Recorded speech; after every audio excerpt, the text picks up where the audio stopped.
Bago na namang shark movie tungkol sa isang eroplanong bumagsak sa gitna ng dagat. Ang direktor nito yung gumawa sa mga movies like Cliffhanger and Deep Blue Sea, so aabangan ko rin talaga to. You are cleared for takeoff. Water.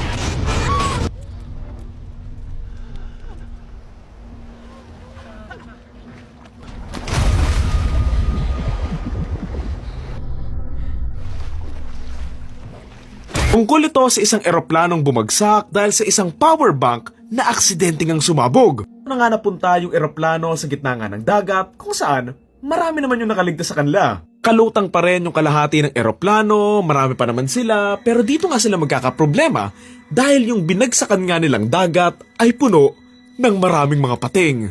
Dito na nga nila gagawin ang lahat para makaligtas kung saan gagawa nga sila ng paraan para malayuan at malabanan yung maraming mga pating. Title ng movie, Deep Water. Alam nyo kung ano yung lesson dito? Huwag kayong maglagay ng power bank kung saan-saan sa eroplano. Ilagay nyo sa bulsa nyo, di ba? Sa fan ng mga shark horror thriller movies, aabangan ko to kahit medyo mukhang poor quality yung visuals. Obviously, this is a B-film pero I would still give this a chance kasi magaganda naman yung gawa ng director nito dati. Like Die Hard 2, Deep Blue Sea, Cliffhanger. Pero ayun lang din, siya rin yung director ng The Strangers Chapter 1 to 3 so hindi ko na masabi sa mga present niyang gawa.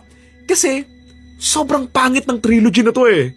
Based on the trailer, cinematography-wise, may lang. Medyo halatang green screen or nasa set nga lang sila pero ang magdadala lang talaga dito kung maganda yung mismong kwento nito. Kailangan nilang maging creative and meron nga silang gawing bago kasi ang dami ng shark movies eh. And recently, meron ng parang ganito, di ba? Yung may eroplano ding napunta sa dagat, tapos may mga pating din.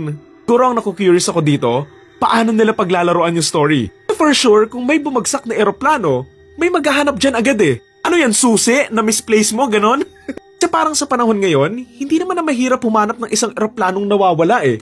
Pero sa bagay, yung MH370 nga hindi pa rin nakikita, di ba?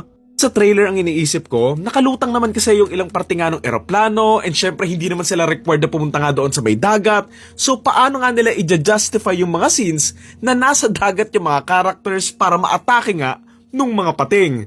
Si shark movie to eh, so dapat yung takot nanggagaling nga doon sa mga pating. So paano nga nila gagawin yon kung pwede namang hindi pumunta sa dagat yung mga tao, di ba?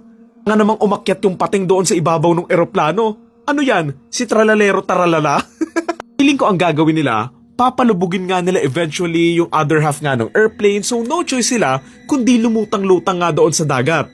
So doon na nga papasok yung limited nga nila na oras bago nga lumubog. So ayun yung parang ticking time bomb nga nung story. Ayun, sana maging creative nga sila dito katulad nga ng ibang shark movies like The Shallows, 47 Meters Down, or Under Paris. Then for sure, magiging maganda or decent enough to para panoorin nga sa sinehan. Again, ang title na to ay Deep Water and abangan nga natin to sa mga sinehan on May 1, 2026. Not sure kung sa Pilipinas ganun din pero sa ibang bansa, ayun yung date ng release nila. So, abangan na lang natin. Yung pangalan ng pating na to ulit? Tralalero Tralala. Tralalero Tralala. Ayun yung pangalan niya. Nakaka-ubi ba siya? Nakaka-ubi yung pating.